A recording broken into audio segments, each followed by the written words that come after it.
You know what I need? A crown. So, my last video, Jesus Was a Grifter, did not get ad approval because it contains, according to YouTube, hateful and derogatory content against Christians. Which to me is basically tantamount to calling atheism itself a hateful ideology, simply because it rejects the fanciful claims and empty promises of religion.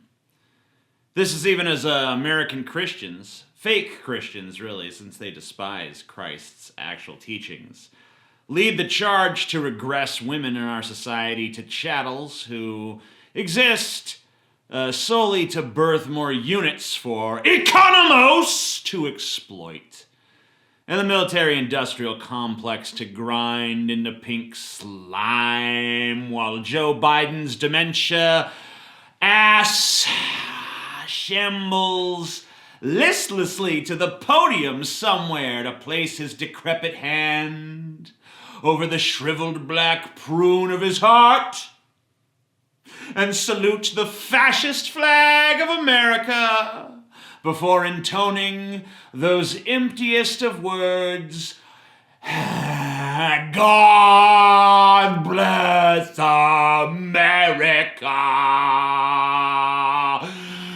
God bless America.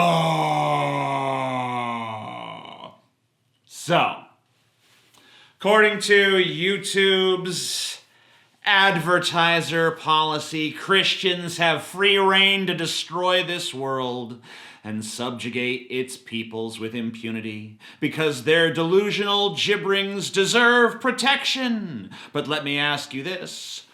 Where is the protection of rational thought? Well, rational thought is not a religion. It's the exact opposite, if you really want to know the truth. So it gets no protection. What a hideous world this is that we all live in. And the sad thing is that it needn't be. This hell on earth is of our own creation. We could live in paradise. And we will. To find out how, watch my video from May 7th, How to Stop Worrying and Rule the Earth. I knew getting you all to watch that one would be difficult because there's no hook to it. Should have put some drama in it or something to trick you, but I didn't want to taint the beauty of it with the vulgarities of the garish nonsense that you don't know better than to be captivated by. Anyway, don't worry. Your secular salvation is near. But that's not today's lesson. Today we are going to take a deep old dumpster dive into the heart of what one of my contemporaries has, in a rare moment of astuteness, identified as Hell World. Today we're going to pay a visit to Prolife, the pro-life subreddit, where those who oppose abortion rights gather together to jerk each other off and validate the horrific ideas of their repugnant, regressive, asinine, bile-filled, wretched, loathsome, and just plain stupid social movement. With the Supreme Court recently going against the will of the people to rule in favor of these nasty, verminous slugs. I think it's important that we understand the mentality of them, no matter how repulsive it might be to us. We must see the world through their eyes so that we understand the nature of our enemy. Because as Sun Tzu, whose art of war I have been studiously absorbing, once wrote, "To know your enemy, you must become your enemy." In other words, we must see through their eyes. We must put ourselves in their heads. And to do this, we must absorb their crappy memes and entertain their garbage tier arguments. Today, we're going to look at the top posts of all time on the pro-life subreddit. These are the most successful posts on the subreddit, meaning they receive the most upvotes. And to these so-called pro-lifers, this is the creme de la creme of pro-life content. So just keep that in mind. This is what rings their little bells the hardest. This is what gives you the clearest window into their supposed minds. I'm going to issue a disclaimer right here and now. The pro-life content you're about to see is going to be stupid, stupid, stupid beyond belief. And it will cause you pain. But you can relax. I will be here to destroy it all with my usual aplomb, which I suspect you will find quite cathartic. I know how much you love watching me lay siege to these blithering dumb shits. So without any further delay, I present to you the very best that our pro-life has to offer. The top upvoted post of all time is a screenshot of a tweet from a woman named Karina Sofia. She tweeted, "I was a textbook abortion case. Child of rape. Mother couldn't afford me. Dad not in the picture. No money. No family. Failure to thrive in the womb. I get to write this tweet because my mom chose life. I thank God every day for it. Murder is not a human right. Hashtag Alabama abortion ban." You know, for the longest time I looked at this, I thought she was holding a vagina balloon. But now I realize it's just supposed to be a 0, probably to denote her IQ. Now, maybe the dumber among you don't see what's wrong with this tweet, so let me help you with my usual clarity and charitability. Let's focus in on this sentence. I get to write this tweet because my mom chose life. To which I say, exactly. Karina, you get to write it because your mom chose. She had a choice. And now here you are advocating taking that choice away from girls like your mother. Not every woman or girl who gets raped has the mental fortitude or desire to carry a rapist baby to term. You want to force them to do it. You want to take that choice away from women like your mother. You want the state to choose for them. You want to treat women as though they are nothing more than incubators for babies. No matter what pain it causes them, no matter how that baby came to be inside them, no matter what they actually want. So while I respect your mother's choice and would fight tooth and nail to preserve it, I can't help but feel that the outcome of her decision has been less than stellar. And by the way, if you're a pro-lifer in my comments that's already starting to seethe right now, just remember, if your mom had chosen abortion, you wouldn't be here now foaming at your dumb little mouth. And if my mom had chosen abortion, I wouldn't be here to trigger you so fucking hard as I do on a daily goddamn basis. So hey, maybe abortion ain't so bad after all. The second most popular post on our pro-life is this meme of the NPC character versus the confident alpha male character whose designation escapes me. I like to call this guy Trench Steelman, because he's a character that idiots consistently use as a trench to steelman their god-awful positions. In this particular meme, the pro-choice NPC states, "If abortion is illegal, then men abandoning women should also be illegal. If this is permanent for the woman, it should be for the man." To which Trench Steelman coolly replies, "Your terms are acceptable." So, the NPC meme is supposed to, connote an individual who has been completely inculcated into an ideology to the point that, they just recite its talking points through rote memorization alone and don't put any actual thought into them. So when you use the NPC meme, the NPC should put forth an argument that's commonplace, well-worn, and garden variety. But the NPC in this meme is making an argument that I, as a lifelong supporter of a woman's right to choose, have never fucking heard before. Even in my early libertarian days, I was pro-abortion. I saw freedom to control your own body as an essential freedom.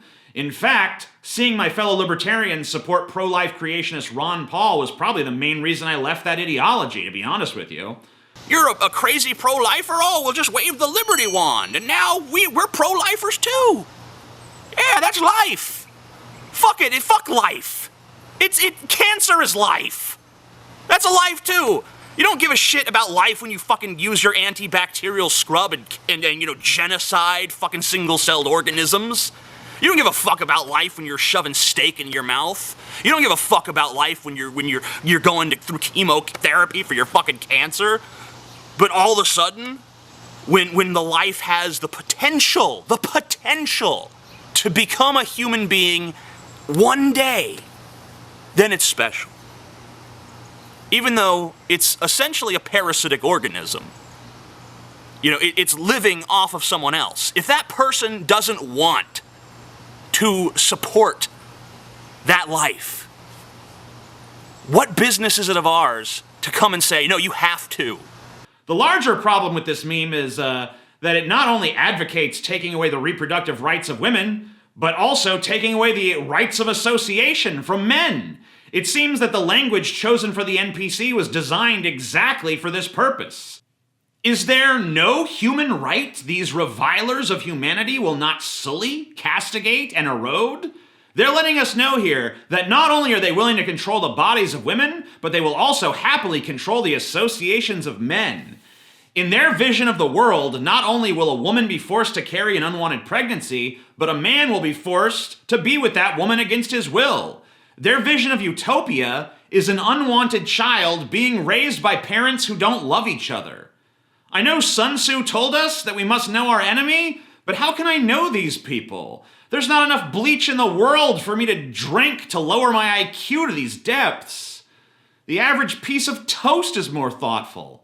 How does a person become so lost as to desire a world without freedom? How does a person become so lost as to long for such a cruel and hideous place as this pro-life nightmare realm? Oof. The third most popular post on the subreddit is a meme featuring Ilhan Omar tweeting, "Abortion is a constitutional right. We are going to make sure it stays that way." And then it depicts Winnie the Pooh squinting at a piece of paper with the caption, "Looking for the right to abortion in the Constitution." So, first of all, I want to say that it's sad that so many Democrats like Ilhan have promised throughout the years to safeguard human rights, but for 49 years they failed to codify Roe v. Wade, even as they had supermajorities and the presidency on 3 separate occasions in that time span. The Democrats absolutely should not be forgiven or let off the hook for how badly they failed to secure this right. Second of all, does the Constitution ever explicitly guarantee the right to abortion?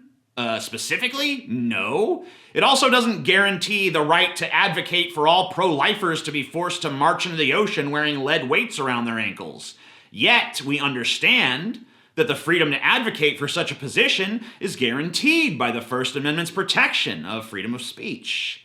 It certainly would not be protected by YouTube's TOS, however, so I want to make it clear I'm not advocating that position here. Third of all, it's actually very easy to find the right to abortion in the Constitution.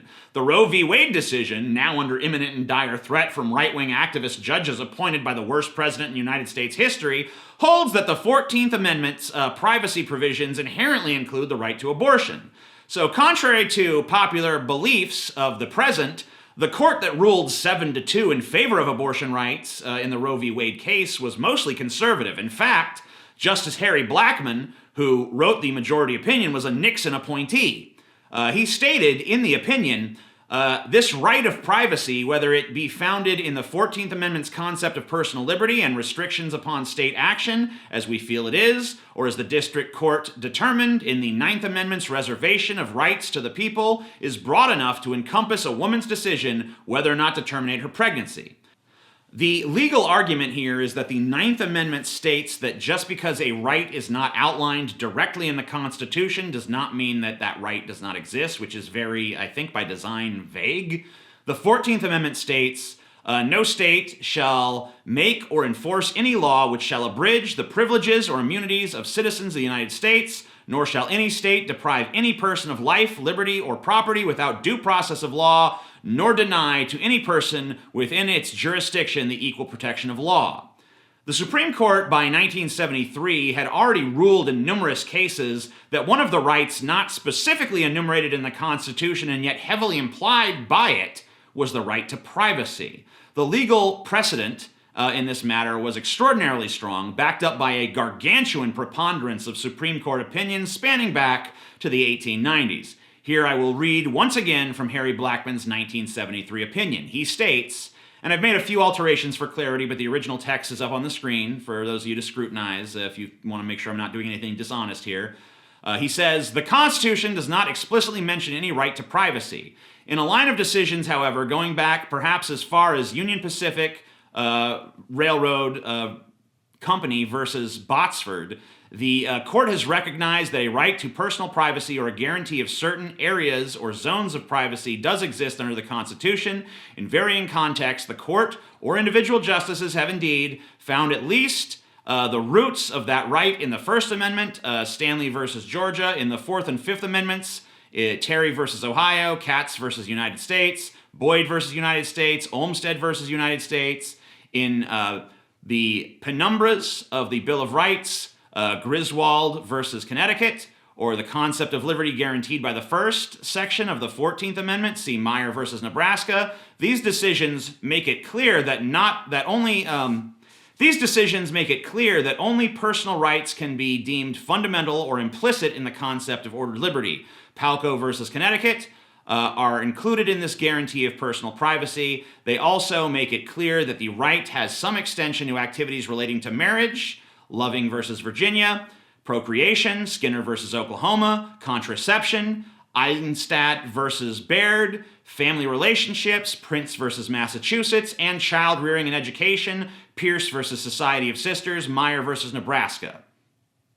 Now, I never thought I'd have to cite a mountain of legal precedent to explain the constitutional basis of women's reproductive rights to a fucking moron posting Winnie the Pooh memes on a fascist subreddit, but life, she is a strange journey along a winding path. And to anyone who objects to me calling pro-lifers fascist, I'd point out that it's at least a closer designation for what they actually are than the misnomer of pro-life. A person who is pro-life would be pro-freedom, pro-rights, and pro-things that make life worth living. But these people clearly revile freedom, revile rights, revile life itself with a burning passion that melts their minds and fuses shut their hearts.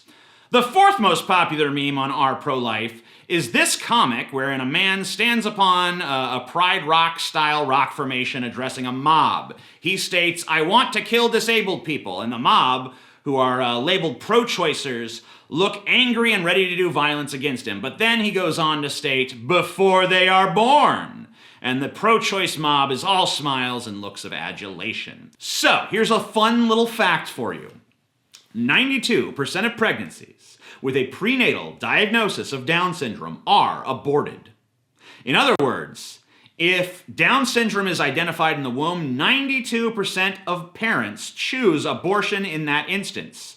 Now remind me again, are 92% of people pro-choice? In a 2021 Gallup poll on the issue, 49% of adults identified as pro-choice and 47% as pro-life. 5% had no opinion.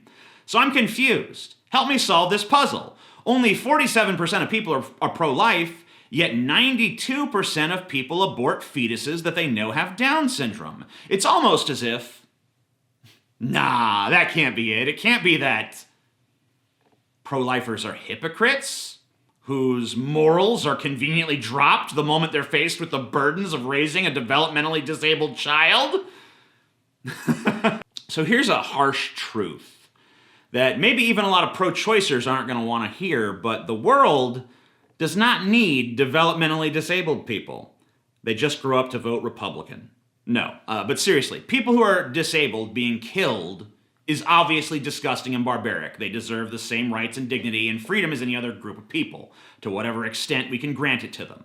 That is true. But it's also true that in many instances, it would have been better to prevent them from ever being born. And if that's too harsh for you, he said the mean words, let me remind you, once again, 92% of people, regardless of their stated belief systems, when actually faced with this choice, agree with me.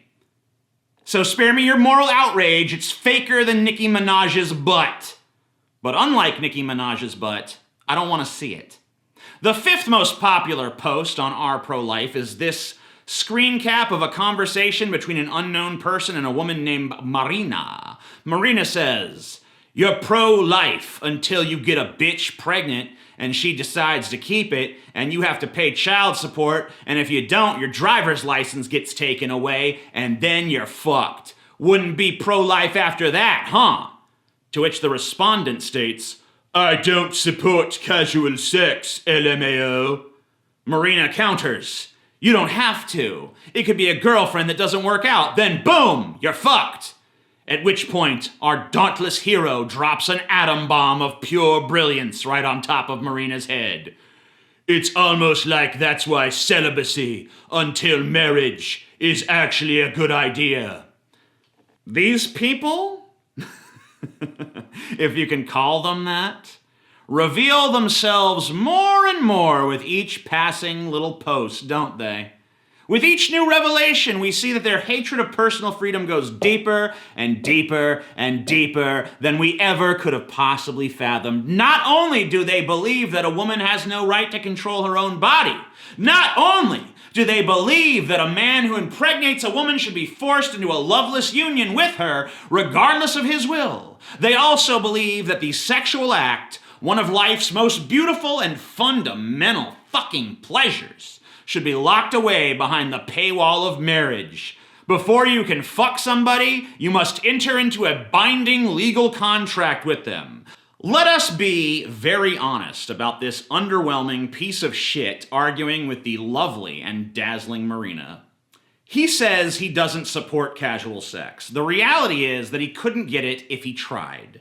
He thinks that people would, should only have sex after marriage. You know why? That's because he doesn't want the first girl to receive his underwhelming sexual attention to have any basis of comparison. I can tell you 10 facts about this guy just from this limited exchange. 1. His penis is half the size of a Tic Tac. Now, you don't need to let that get you down, man. You know? I got a small dick too. But I guarantee you, learning to eat pussy well, much better coping mechanism than becoming a fascist. Number 2, his breath smells like 80% Cool Ranch Doritos and 20% garbage water. Number 3, this is how he kisses. Big ol' open mouth, sticks out his tongue all the way. Number 4, if some poor woman actually did get tricked into marrying this guy, she either day drinks or she has a lot of affairs. Number 5, he drives a Ford F-150, and it has at least 3 conservative bumper stickers or decals on the back of it. Number 6, he begins a lot of sentences with, I know we're not supposed to say this anymore, but... Number 7, he has one Twitter profile where he shit talks BLM and another one where he jerks off to black supremacy porn. Number 8, he has never lasted more than 30 seconds in bed, and he is absolutely oblivious to the fact that his wife lays there staring at the ceiling for 3 hours afterwards in a catatonic depression. Number 9, one time his wife asked him if he'd ever consider eating her pussy, and he pretended to have IBS so that he could spend the next hour and a half crying in the bathroom mirror and whispering horrible things to himself. Number 10, he once wrote a heartfelt email to Ben Shapiro and then checked his inbox several times for the next few days, hoping to hear back. But he never did. So that's the top 5 posts on the subreddit. Let's lightning round to the next 5. Number 6 is a tweet, a screenshot of a guy named Jamie saying, having spent my entire childhood in foster care, I feel physically sick every time I see a tweet saying we are all basically better off dead. Well, the reality is that while your anecdotal experience might not have been so bad, there are massively nightmarish issues with the foster care system in this country. 50% of children in foster care aged 2 to 14 have clinically significant mental health problems. More than 30% of homeless people in America are former wards of the state who aged out of the foster care system.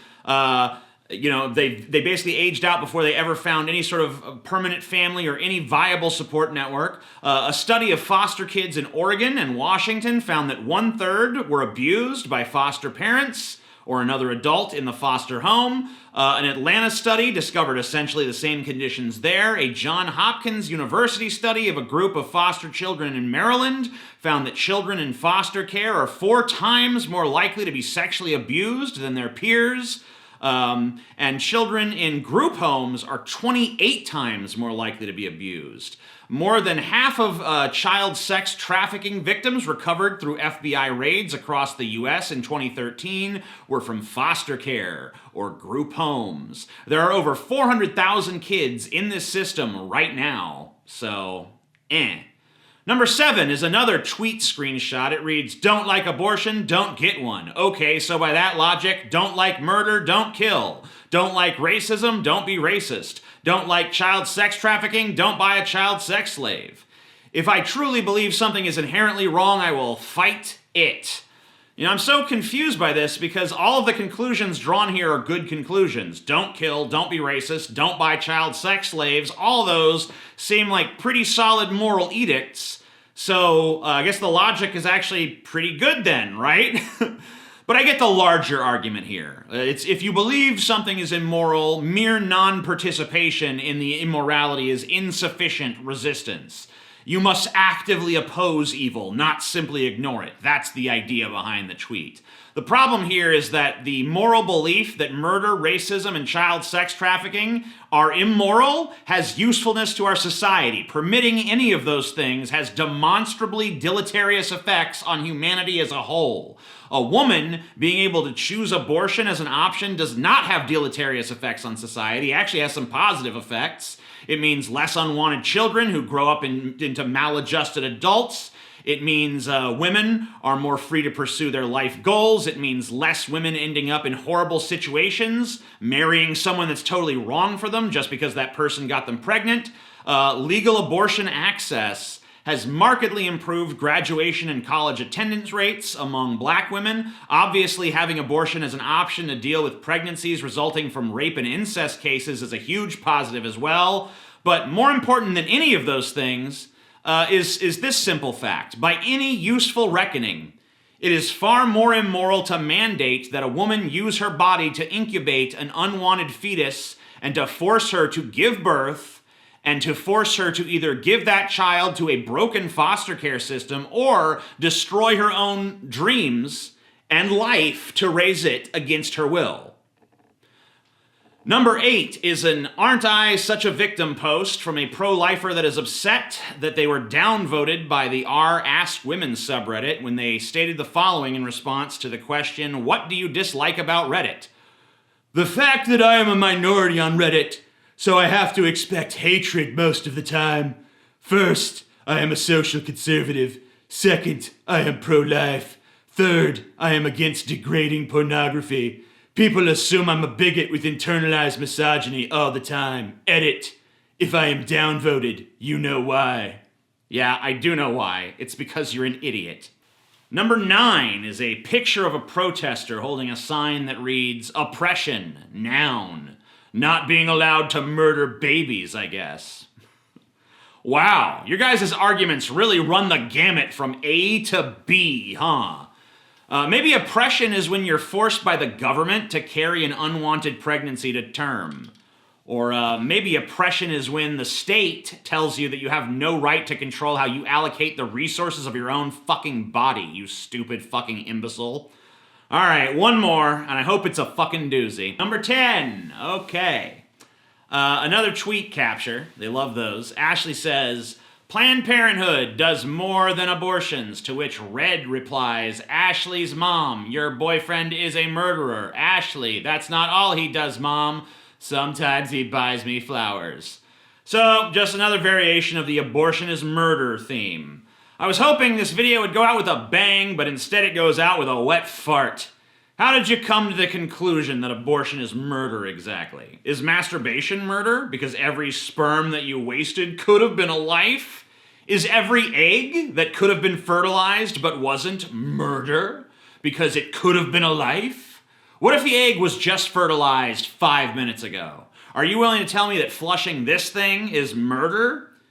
Is this thing already a fully fledged human being in your mind? Because to me, that sounds like insanity. Especially when the price for keeping it alive is the misery and subjugation of actual human beings who are already here, who are already alive, who are already thinking and feeling and self-aware.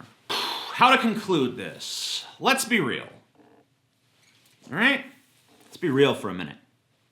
Pro-lifers are frauds. They tip their hands too much for us not to see what they're really up to. They don't give a flying fuck about fetuses. No one really does, unless it's their own, and they're planning to actually raise it into a human being. Pro-lifers are social conservatives who recognize that reproductive rights are the wellspring from which the emancipation of women has emanated. They seek to put that genie back in the bottle and regress our society back to a time when women were little more than incubation chattels whose humanity was curtailed at best and denied completely at worst. I get why there's men that are into that. It's pretty obvious. But what about these women who are pro-lifers? My theory about them is that they have some kind of weird fetish for this shit. And because they're simple-minded, low-ambition cretins who long for a time when they didn't have to think, and the only thing that was expected from them was to pump out babies, hey, to which I say, by the way, hey, if that's what you're into, you crazy bitch, no one's standing in your way. Just quit trying to impose your antiquated lifestyle on the rest of us. Thanks. I guess that's all I have to say on the subject. At least for now. I'm the Amazing Atheist, future ruler of this world, and maybe others. Peace the fuck out. And God bless America.